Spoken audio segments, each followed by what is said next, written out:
পৃথিবীতে অন্যতম একটি পাপ হচ্ছে গীবাত, যেই পাপ আল্লাহ তাআলা ক্ষমা করবেন না।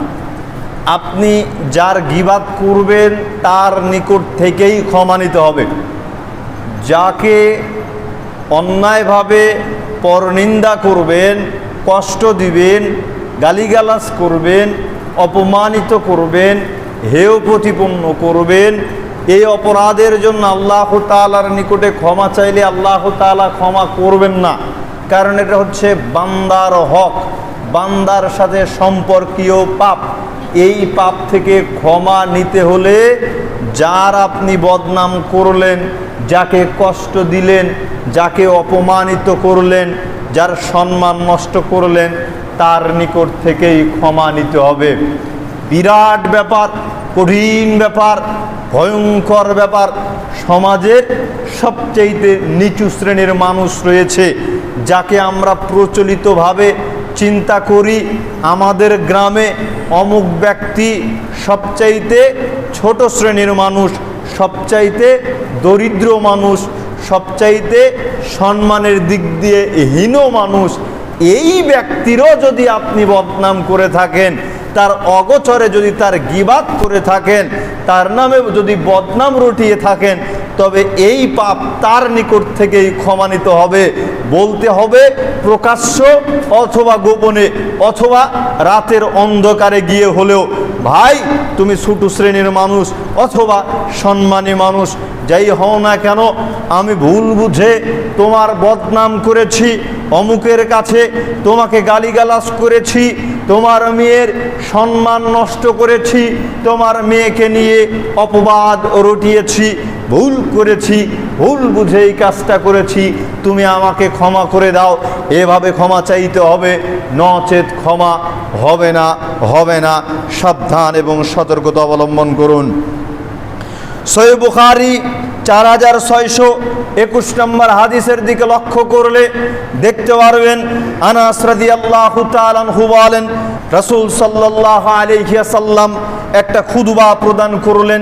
খুতবাতান মা সামি'তু মিসলাহা কত্তু। আনাস রাদিয়াল্লাহু তাআলা আনহু বলতেছেন, আল্লাহর নবী এমন একটা খুতবা প্রদান করলেন যেই খুতবা আমি আর কোনোদিন পূর্বে শুনিনি। আল্লাহর নবী একটা খুতবা প্রদান করলেন, এমন খুতবা আমি আর কোনোদিন শুনি নাই। মঞ্জু ভাই, তিনি কি বললেন খুতবার মধ্যে? ক্বালা লাউ তা'লামুনা মা আ'লাম, আমি যা জানি তোমরা যদি জানতে, লাযহিকতুম কলিলা ওয়া লাবাকাইতুম কাসীরা, তবে কম কম হাসতে, বেশি বেশি কাঁদতে। মাঠের মধ্যে মেয়ে মানুষ দেখা যাচ্ছে, সবগুলো হেঁটে দেয়। বেশি বেশি কাঁদতে, কম কম হাসতে আল্লাহর নবী খুতবার মধ্যে বললেন, আমি যা জানি পৃথিবীর মানুষ সাহাবাগণ তোমরা শোনো, তোমরা যদি আমার কথাটা, আমার জানাটা জানতে, তবে কম কম হাসতে, বেশি বেশি কাঁদতে। আমরা কি করি? বেশি বেশি হাসি, কাদার চিন্তাই করি না। তাই তো পূর্বে একদিন বলেছিলাম, কবে কেঁদেছি, বিশেষ করে ছেলেরা কবে কেঁদেছি এটা খুঁজে বের করা কঠিন। খুঁজতে খুঁজতে খুঁজে পেতে পারি সেই দিন, যেই দিন পিতা অথবা নিজ পরিবারের যে শাসক রয়েছে, এই শাসক যেই দিন পানিশমেন্ট দিয়েছিল, শেষ পানিশমেন্ট দেওয়ার পর থেকে আর কোনোদিন হয়তো বা কাঁদি নাই। এমন বহু মানুষ পাওয়া যাবে, এমন বহু মানুষ পাওয়া যাবে। কিন্তু আল্লাহর সন্তুষ্টির জন্য, জীবনের পাপগুলিকে মোচন করে নেওয়ার জন্য কয়জন বা কেঁদেছি, কয়দিন বা কেঁদেছি, এমন লোক যদি খুঁজে দেখা যায় তবে দেখা যাবে শূন্য, তবে দেখা যাবে শূন্য। সুতরাং সম্মানিত উপস্থিতি, রাসূল সাল্লাল্লাহু আলাইহি ওয়াসাল্লামের কথাটিকে মূল্যায়ন করতে হবে, এমনভাবে চলাচল করতে হবে, পরকালীন বিষয় সম্পর্কে এমনভাবে জানতে হবে যে আমাদের অন্তরটা বেশি বেশি কাঁদবে এবং কম কম হাসবে, এবং কম কম হাসবে। আবু হুরায়রা রাদিয়াল্লাহু তাআলা আনহু বলেন, রাসূল সাল্লাল্লাহু আলাইহি ওয়াসাল্লাম বলেছেন, ইন্নাল আবদা লা ইয়াতাকাল্লামু বিল কালিমাতি মিন রিদওয়ানিল্লাহ। লক্ষ্য করিয়েন। আল্লাহর নবী বললেন, বান্দা যখন এমন কোনো কথা বলে, বান্দা যখন এমন কোনো কথা বলে যেই কথার কারণে আল্লাহর সন্তুষ্টি হয়, আল্লাহর সন্তুষ্টি অর্জনমূলক কথা বলে, যে কথাটি বলেছে সে ওই কথার গুরুত্ব তাৎপর্য জানে না। আল্লাহর নবী বললেন, যখন কোনো বান্দা আল্লাহর সন্তুষ্টিমূলক কথা বলে অথচ সেই কথার তাৎপর্য সম্পর্কে অবগত নয়, বলে ফেললো, তবে আল্লাহর নবী বলে উঠলেন, লাইল কি লাহা বালান ইয়ারফাউহুল্লাহু বিহা দারাজা, আল্লাহ সুবহানাহু ওয়া তাআলা তার এই কথার কারণে তার মান মর্যাদাকে বৃদ্ধি করে দিবেন। জোরে সরে বলুন সুবহানাল্লাহ। আমরাও চাইলে এই কথাগুলো বলতে পারি, আমাদের অজান্তেই আল্লাহর সন্তুষ্টি অর্জনমূলক কথা হতে পারে, আমরা বলি না বিধে আমাদের মুখ দিয়ে বের হয় না। অশ্লীল যত কথা আছে সব বের হয়, আল্লাহর সন্তুষ্টি অর্জন হবে যেই কথাগুলো দিয়ে, এই কথাগুলো আমাদের মুখ দিয়ে বের হয় না। মনে করেন এখন তো পাট মৌসুম চলতেছে, তাই না? এই বুড়ি বাজার পার হলে একেবারে পাটের গন্ধে মনটা ভরে যায়, তখন একটু নিজেকে মনে হয় বাঙালি বাঙালি নাকি, তখন নিজেকে মনে হয় হ্যাঁ আমরাই প্রকৃত বাংলাদেশি বা মাছে ভাতে বাঙালি। পাটের গন্ধে, আলুর গন্ধে যখন আমাদের নাক পেট ভরে যায়, একেবারে হৃদয়টা শান্ত হয়ে যায়, প্রসারিত হয়ে যায়, আমাদের অন্তরটা শীতল হয়ে যায়। কিন্তু আমরা কি করি বলেন তো? পাট যখন দেখতে পাচ্ছি একজনের পাট খুব সুন্দর হয়েছে, তখন আমাদের যে স্বভাব, পাটওয়ালা যে পাটওয়ালার সাথে খুব সম্পর্ক ভালো, তুই তাকারি সব সময় করে বলি, এর মা ওর মা এই অমুক তমুক নানান রকম কথাবার্তা বলে থাকি, আস্তাগফিরুল্লাহ ওয়া আতুবু ইলাইহি, চট করে বলি অমুকের বাচ্চা পাট তো ভালোই জন্মিয়েছিস, নাউজুবিল্লাহ আস্তাগফিরুল্লাহ। এমন বাক্য আমরা ব্যবহার করি না? এমন বাক্য আমরা সাধারণত অনেকেই ব্যবহার করে থাকি। এই কথাটা পরবর্তীতে বলছি, যেটা বলা উচিত সেটা কি, বাবাজি বা অমুক চাচা ভাতিজা, মাশাআল্লাহ খুব পাট তো সুন্দর হয়েছে গো, কি ওষুধ ব্যবহার করেছিলে, কি এত যত্ন করেছিল, মাশাআল্লাহ তোমার পাট তো খুব সুন্দর হয়েছে, আলহামদুলিল্লাহ পাটের খুব ভালো ফলন হয়েছে, সুবহানাল্লাহ কি সুন্দর পাট, কি সুন্দর পাট। আপনার মুখ দিয়ে অজান্তেই আল্লাহর সন্তুষ্টি অর্জনমূলক কথা বের হয়ে গিয়েছে। আল্লাহর নবী বললেন, এই কথার কারণে আল্লাহ সুবহানাহু ওয়া তাআলা আপনার মান মর্যাদাকেই বৃদ্ধি করে দিবেন। সুবহানাল্লাহ। ওয়া ইন্নাল আবদা লা ইয়াতাকাল্লামু বিল কালিমাতি মিন সাখতিল্লাহ। এরপরে আল্লাহর নবী বললেন, আর যখন কোনো বান্দা আল্লাহর অসন্তুষ্টিমূলক কথা বলে, লাইল কি লাহা বালান, অথচ এই কথার তাৎপর্য সম্পর্কে বান্দা অবগত নয়, যেটা আপনাকে পূর্বে বললাম, আপনি অমুকের বাচ্চা তমুকের বাচ্চা বলে সম্বোধন করতেছেন, গালি দিয়ে সম্বোধন করতেছেন, ওটা যে একটা গালি, ওটা যে একটা পাপ, এটা আপনার মধ্যে চিন্তাই নেই, আপনি জানেনই না, আপনি বোঝেনই না, আপনি জানেনই না, আপনি বোঝেনই না। অথচ আল্লাহর নবী বললেন, এই কথার কারণে, এই কথার কারণে ইয়াহবি বিহা ফি জাহান্নাম, আল্লাহ সুবহানাহু ওয়া তাআলা তাকে জাহান্নামে নিক্ষেপ করবেন। জোরে সরে বলুন নাউজুবিল্লাহ। তাহলে বুঝতে হবে একটা কথার তাৎপর্য কতটুকু, একটা কথার গুরুত্ব কতটুকু। একটা কথা যদি আপনার আল্লাহর সন্তুষ্টি অর্জনমূলক হয়ে থাকে, তবে আল্লাহ সুবহানাহু ওয়া তাআলা আপনার এই একটি কথার কারণে মান মর্যাদাকে বৃদ্ধি করে দিতে পারেন। আর যদি কথাটি হয় অন্যায়, আর যদি কথাটি হয় অশ্লীল, আর যদি কথাটি হয় আল্লাহর অসন্তুষ্টিমূলক, তবে ওই কথার কারণেই আপনাকে জাহান্নামে যেতে হতে পারে। সুতরাং এই জবানকে হেফাজত করতে হবে, কথাকে হেফাজত করতে হবে, নচেত এই কথার কারণে আমি আপনি ক্ষতিগ্রস্ত হয়ে যেতে পারি, আমি আপনি ক্ষতিগ্রস্ত হয়ে যেতে পারি। মহান আল্লাহ বলেন, ইয়া আইয়ুহাল্লাযীনা আমানু ইজতানিবু কাসীরাম মিনাজ যন্নি, হে ঈমানদারগণ তোমরা মানুষের সম্পর্কে ধারণা করা থেকে বিরত থাকো, মানুষের সম্পর্কে চিন্তা চেতনা করা, অহেতুক ভাবা থেকে বিরত থাকো। ইন্না বাযা যন্নি ইসমুন, কেননা কোন ধারণার মধ্যে পাপ রয়েছে, কোন ধারণা অপরাধ, কোন ধারণা পাপ ডেকে আনে। অন্য বিবরণীতে আল্লাহ তাআলা বলতেছেন, ওয়াইলুল্লি কুল্লি হুমাযাতিল লুমাযা, ধ্বংস নিশ্চিত এমন প্রত্যেক ব্যক্তির জন্য যারা সামনে থেকে গালিগালাজ করে, পিছন থেকে পরনিন্দা করে। বুঝিয়েন, এখানে দুই শ্রেণীর মানুষের কথা রয়েছে, এক শ্রেণীর মানুষের কথা নয়, বরং দুই শ্রেণীর মানুষের কথা রয়েছে। আল্লাহর নবী বললেন, ধ্বংস এমন প্রত্যেক ব্যক্তির জন্য যারা সামনে থেকে ক্ষমতা রয়েছে, ক্ষমতার দাপটে মানুষকে গালিগালাজ করে। আর এক শ্রেণীর মানুষ রয়েছে যাদের ক্ষমতা নেই, বাহুবল নেই, লাঠির জোর নেই, ঠোঁটুর জোর নেই, পিছন থেকে পরনিন্দা করে, চুপে চাপে পরনিন্দা করে, স্টলে বসে, দোকানের চিপাচাপায়ে বসে, অলিতে গলিতে বসে চেয়ারম্যান, মেম্বার, এমপির বদনাম করে, অমুক তমুকের বদনাম করে। আল্লাহর নবী বললেন, এই দুই শ্রেণীর মানুষের জন্য ধ্বংস নিশ্চিত। এই দুই শ্রেণীর মানুষ ধ্বংস হবেই হবে। আপনি নিজেকে প্রশ্ন করেন, আপনার মধ্যে এই গুণ রয়েছে কিনা? আপনি যদি মানুষের পিছনে লেগে থাকেন, আপনি যদি মানুষের বদনাম করে থাকেন, তবে আল্লাহ তাআলা বলেছেন আপনার ধ্বংস অনিবার্য, আপনার ধ্বংস অনিবার্য। এই ধ্বংস থেকে আপনি নিজেকে বাঁচাতে পারবেন না।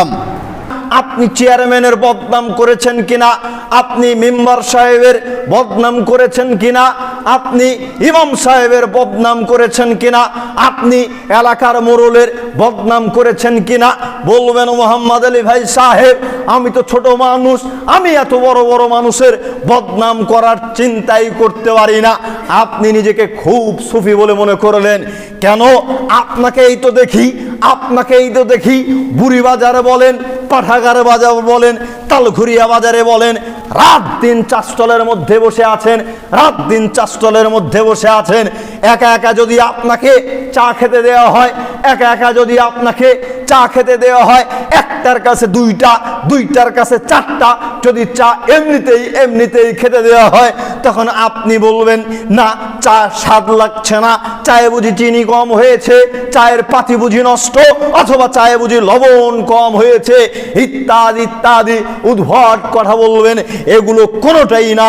একই দোকানদার, একই পাতি, একই চা, একই পানি, একই কাপ, একই আগুন, সব কিছু একই, স্বাদ লাগছে না। কারণ আপনি যে বদনাম করবেন, আপনি যে কারো গীবাত করবেন, এই গীবাত শোনার লোকটা আপনার সামনে নাই। আপনার সামনে গীবাত যে করবেন, আপনার গীবাত যে কেউ শুনবে, এই লোকটা আপনার সামনে বসে নেই, যার কারণে স্বাদ লাগছে না।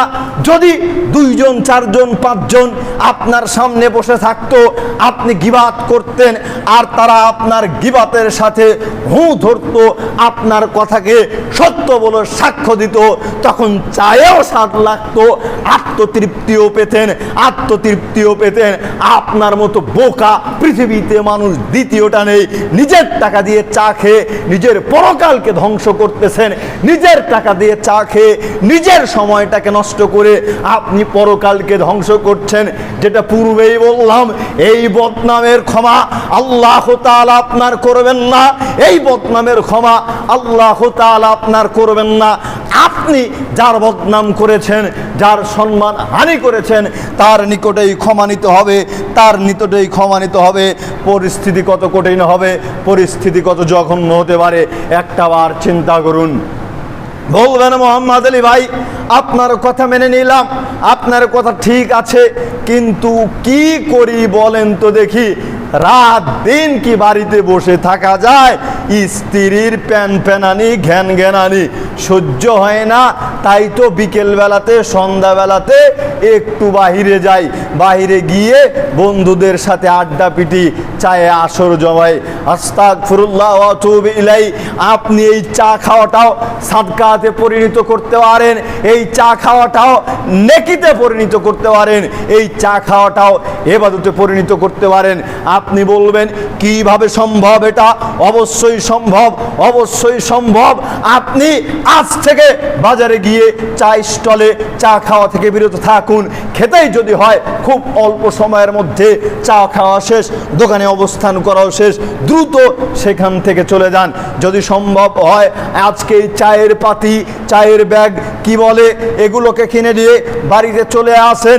আজকে বাড়িতে আসার পরে বিকেল বেলাতে, সন্ধ্যাবেলাতে আপনার স্ত্রীকে অন্তর খুলে, মন খুলে একটা ডাক দেন, এ অমুকের মা, আজকে তোমার সাথে চা খাবো গো, সুন্দর করে চা বানাও, পানিটা একটু হিট দিও, চায়ে একটু লবণ, চায়ে একটু চিনি বেশি দিও অথবা কম দিও, একটু চাটা বেশি করিও, সঙ্গে যদি সম্ভব হয় দুই একটা বিস্কিট নিয়ে আসিও।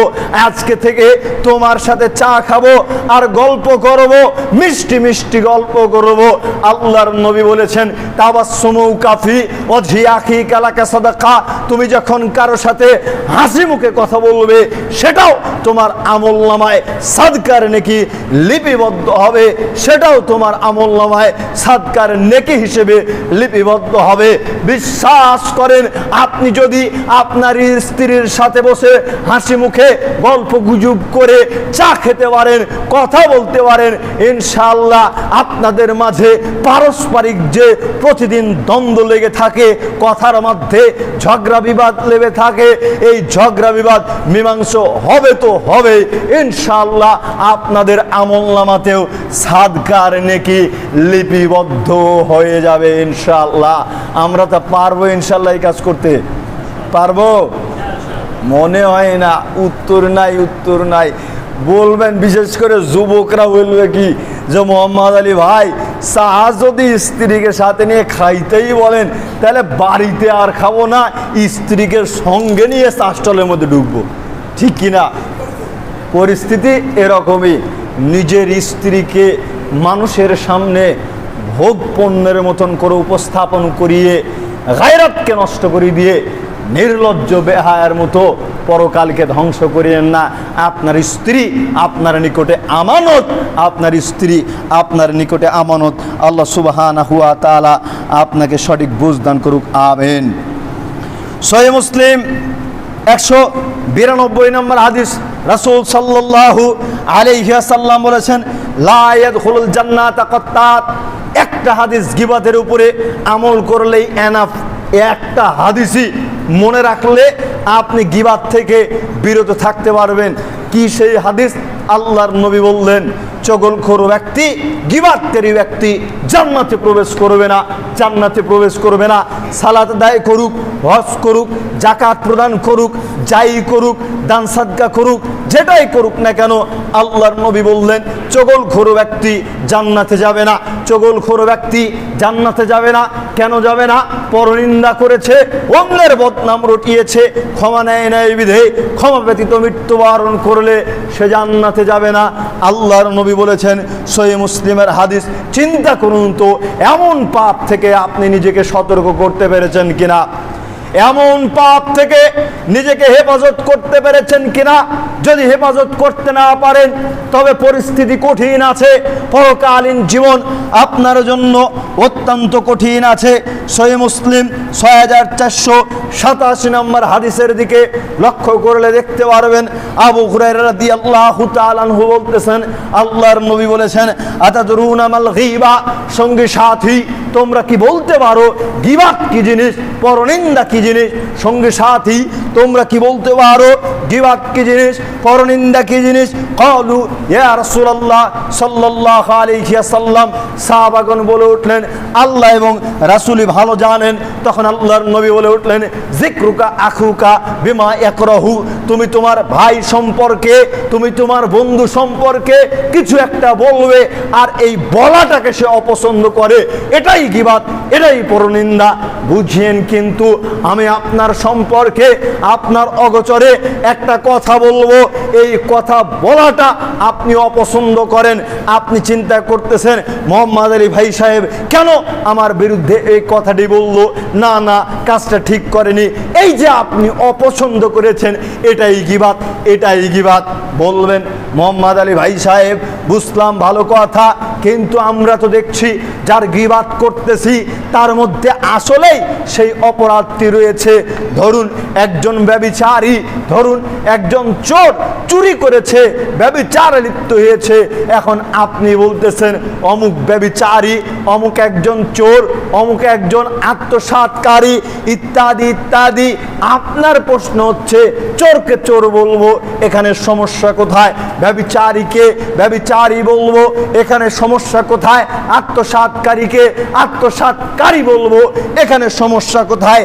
এই কথাটি সাহাবাগণ আল্লাহর নবীর সামনে উপস্থাপন করলেন। তখন আল্লাহর নবী বলে উঠলেন, ইন কানা ফীহি তাকুলু ফাকাদ ইখতাফতাহু ওয়া ইল্লাম ইয়াকুন ফীহি ফাকাদ বাহাত্তাহু। সঙ্গী সাথী শোনো, তোমরা যদি চোরকে চোর বলো তাহলে তোমরা তার গীবাত করলে, পরনিন্দা করলে। আর যদি সেই চোর সত্যি চুরি করে না থাকে তবে তোমরা তার উপরে অপবাদ আরোপ করলে, তবে তোমরা তার উপরে দোষারোপ করলে।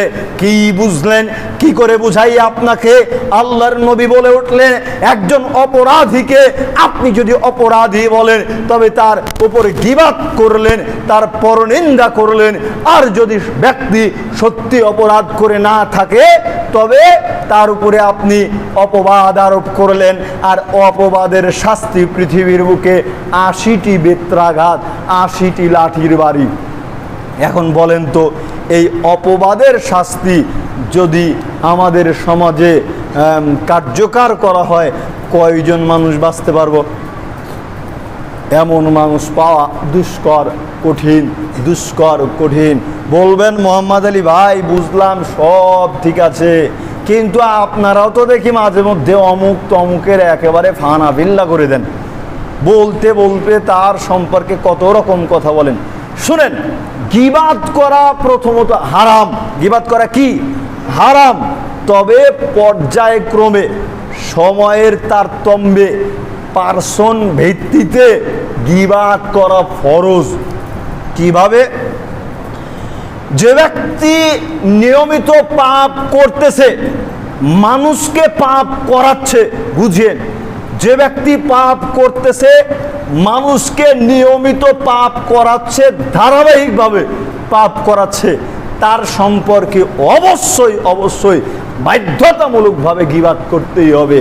তার জ্বলন্ত দৃষ্টান্ত তাসলিমা নাসরিন, নাকি তসলিমা নাসরিন। এ কি করে? নাস্তিক বেডি রাত দিন কি করে ইসলামের মানকে ক্ষুণ্ণ করা যায়, মুসলমানদেরকে অপমানিত করা যায়, হেয় প্রতিপন্ন করা যায়, এই মিশনে নেমে আছে। আর একটা নতুন নব্য নাস্তিক রয়েছে, আসাদ নূর। আসাদ নূর এও নাস্তিক। এর সম্পর্কে গীবাত করতে হবে, মানুষজনকে সচেতন করতে হবে, গীবাত করতে হবে। আবু জেহেলের গীবাত করতে হবে, ফেরাউনের গীবাত করতে হবে। যত ইসলাম বিরোধী ব্যক্তিত্ব রয়েছে, মুসলমান বিরোধী ব্যক্তিত্ব রয়েছে, এদের বিরুদ্ধে গীবাত করতে হবে। যারা ইসলামের মানকে নষ্ট করছে, কোরআন হাদিসের মর্যাদাকে নষ্ট করছে, কোরআন হাদিসের ফয়সালাকে পরিবর্তন করে দিচ্ছে, এদের বিরুদ্ধে অবশ্যই অবশ্যই মানুষজনকে দলিল ভিত্তিকভাবে উপস্থাপন করে তাদের মুখোশ মানুষের সামনে খুলে দিতে হবে। মান কানা যাওয়াজহাইনি ফিদ দুনিয়া কানা লাহু ইয়াউমাল কিয়ামাতি লিসানানি মিন নার। আম্মার রাদিয়াল্লাহু তাআলা আনহু বলেন, রাসূল সাল্লাল্লাহু আলাইহি ওয়াসাল্লাম বলেছেন, যে ব্যক্তি পৃথিবীতে দ্বিমুখী হয়ে, দুইটা মুখ নিয়ে জীবন যাপন করবে, কিয়ামতের দিন তার দুইটা আগুনের জিহ্বা হবে। দুইটা আগুনের জিহ্বা। মানুষের কি করে দুইটা আগুনের জিহ্বা হয়? চিন্তা করেন তো, একটা জ্বলন্ত জীবন্ত মানুষের মুখে যদি দুইটা আগুনের জিহ্বা হয় তবে সেই পরিস্থিতি কি? সেই পরিস্থিতিটা কত জঘন্য হবে, আর সেই ব্যক্তির পরিস্থিতিটাই কত নেক্কারজনক হবে। সম্মানিত উপস্থিতি, চক্ষু যতদিন পর্যন্ত খোলা আছে, চক্ষু যতদিন পর্যন্ত খোলা আছে ততদিন পর্যন্ত ক্ষমার রাস্তা খোলা আছে। সুতরাং চক্ষু বন্ধ হওয়ার পূর্বেই যার যেখানে বদনাম করেছেন, যার যেখানে নামকে নষ্ট করেছেন, যার যেখানে গীবাত করেছেন, যতদূর সম্ভব তাদের নিকটে যান, ভুল স্বীকার করেন, অনুতপ্ত হন, ইনশাআল্লাহ আল্লাহ সুবহানাহু ওয়া তাআলা ক্ষমা করে দিবেন, ক্ষমা করে দিবেন। একটা গুরুত্বপূর্ণ হাদিস উল্লেখ করছি। রাসূল সাল্লাল্লাহু আলাইহি ওয়াসাল্লাম বলতেছেন, লাম্মা উরিজা বিরাব্বি মারারতু বিকওমিন লাহুম আসফারুন মিন নুহাসিন ইয়াখমিসুনা ফুজুহাহুম ওয়া সুদুরাহুম। আল্লাহর নবী বলতেছেন, মেরাজের রাত্রিতে আমাকে নিয়ে যাওয়া হলো, নিয়ে যেতে যেতে এমন একটা সম্প্রদায়ের নিকট দিয়ে নিয়ে যাওয়া হচ্ছিল, যেই সম্প্রদায়ের লোকজনের নখগুলো ছিল তীক্ষ্ণ ধারালো তামার তৈরি। বুঝিয়েন, আল্লাহর নবী বললেন, একটা সম্প্রদায়ের নিকট দিয়ে আমাকে নিয়ে যাওয়া হচ্ছিল, আমি দেখতে পাচ্ছিলাম এই সম্প্রদায়গুলো এতটা হিংস্র পশুর মতন, যাদের হাতের নখগুলো ছিল তীক্ষ্ণ ধারালো তামার তৈরি। তারা এই হাত দিয়ে নিজেদের চলের মাংসগুলো, নিজেদের বক্ষগুলো চিরে ফেরে চৌচির করে ফেলছিল। চিন্তা করেন, মানুষ পৃথিবীর বুকে সুইসাইড করে, গ্যাস ট্যাবলেট খায়, মেডিসিন খায়, গলায় দড়ি নেয়, উঁচু থেকে লাফ দেয়, কিন্তু এই মারাত্মক কাজ করে না। নিজের বক্ষ, নিজের চলগুলো চিরে চৌচির করে না। এত কষ্টদায়ক কাজ, এত ভয়ঙ্কর কাজ, কিন্তু এই সম্প্রদায় কত কঠিন ভয়ঙ্কর কাজ করতেছে।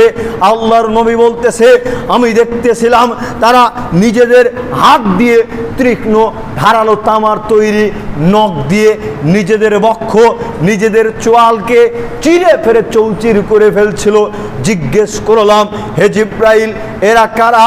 মান হাউলা ইয়া জিব্রাইল।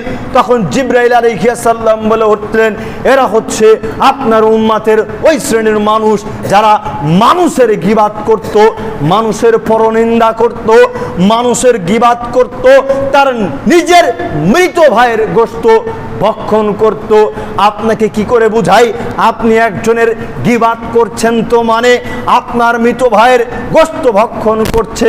সি, একটু লজ্জাবোধ হওয়া দরকার, একটু ইতস্তবোধ হওয়া দরকার। মৃত মানুষের গোশত খাওয়া মানে কি? আপনাকে দিলে, আপনার সামনে যদি মৃত মানুষের গোশতকে উপস্থাপন করা হয়, অথবা জীবিত কোনো মানুষেরই গোশতকে উপস্থাপন করা হয়, আপনি কখনোই ভক্ষণ করতে পারবেন না। কিন্তু তার সমপর্যায়ের কাজ, সমপর্যায়ের পাপ, সমপর্যায়ে অপরাধ আপনি প্রতিনিয়ত করেই চলছেন।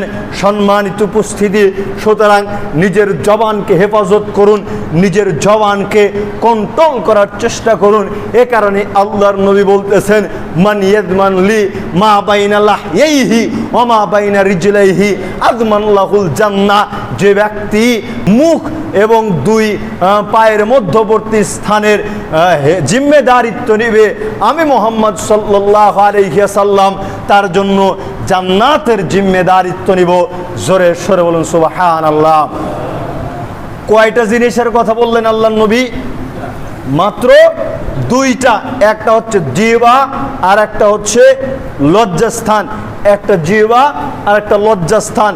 জিহ্বা এবং লজ্জাস্থানের যে ব্যক্তি জিম্মেদারিত্ব নেবে, আল্লাহর নবী বললেন, আমি মুহাম্মদ সাল্লাল্লাহু আলাইহি ওয়াসাল্লাম তার জন্য জান্নাতের জিম্মেদারিত্ব নিব। অথচ বর্তমান পৃথিবীর দিকে লক্ষ্য করলে, আমাদের সমাজের দিকে লক্ষ্য করলে আমরা দেখতে পাচ্ছি, আমরা এই দুইটার মাধ্যমেই সবচাইতে বেশি অপরাধে লিপ্ত হচ্ছি, বেশি পাপে লিপ্ত হচ্ছি, জেনায় লিপ্ত হচ্ছি। চোখের মাধ্যমে, মোবাইলের মাধ্যমে, অন্তরের মাধ্যমে, শারীরিকভাবে, বিভিন্নভাবে আমরা ব্যভিচারে লিপ্ত হচ্ছি। আর মুখের মাধ্যমে, দুই চোয়ালের মাধ্যমে রাত দিন অনবরত আমরা পাপ করেই চলছি। নেতাকে গালি দিচ্ছি, অমুককে গালি দিচ্ছি, পিতামাতার অবাধ্য হয়ে চলাচল করছি, প্রতিপক্ষকে আঘাত করে বসে জীবনযাপন করছি, রাত দিন পাপ করেই চলছি। সম্মানিত উপস্থিতি, সবাইকে উদাত্ত আহ্বান জানাই, আমরা প্রত্যেককেই নিজের জিহ্বাকে হেফাজত করবে ইনশাআল্লাহ। হেফাজত করবো তো ইনশাআল্লাহ? ইনশাআল্লাহ। আল্লাহ তুমি কবুল করে নাও, আমিন। ওয়া আখির দাওয়ানা আলহামদুলিল্লাহি রাব্বিল আলামিন। মাইলস্টোন স্কুল অ্যান্ড কলেজের ব্যাপারে একটু দোয়া করবেন।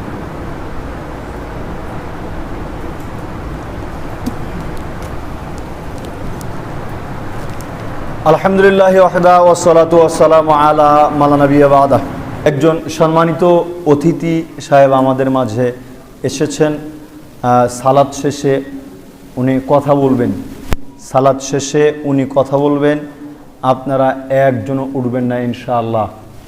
ইনশাআল্লাহ একজনও উঠবেন না। আমি পরিচয় দিচ্ছি, ডক্টর আব্দুল বারী, পরিচালক, ভবানীগঞ্জ ক্লিনিক, বাংলাদেশ জামাত ইসলাম এমপি প্রার্থী। বাংলাদেশ জামাত ইসলাম এমপি প্রার্থী, তিনি একজন জনপ্রতিনিধি। আপনাদের সামনে কথা বলবেন ইনশাআল্লাহ। অবশ্যই আপনারা সালাত শেষে সময় দিয়ে তার মূল্যবান কথা শ্রবণ করবেন। আমরা দোয়া করি আল্লাহ সুবহানাহু ওয়া তাআলা তাকে সম্মানিত করুক, আমিন। তাকে দায়িত্ব পালন করার তৌফিক এনায়েত করুক, আমিন। প্রতিপালক দয়াবান ক্ষমাশীল, মরিচিকার জেলা আবদ্ধ হয়ে গোটা পৃথিবী ভর্তি পাপ নিয়ে তোমার দরবারে ক্ষমা প্রার্থনা করছি। তুমি আমাদের জীবনের সমস্ত অপরাধগুলিকে মাফ করে দাও, আমিন। আমাদের মধ্যে যারা অসুস্থ রয়েছে আল্লাহ তুমি তাদেরকে সুস্থতা দান করো, আমিন। যারা ঋণগ্রস্ত রয়েছে তুমি তাদেরকে ঋণ মুক্তি দান করো, আমিন। যারা ছাত্র রয়েছে তাদের মেধা শক্তি বৃদ্ধি করে দাও, আমিন।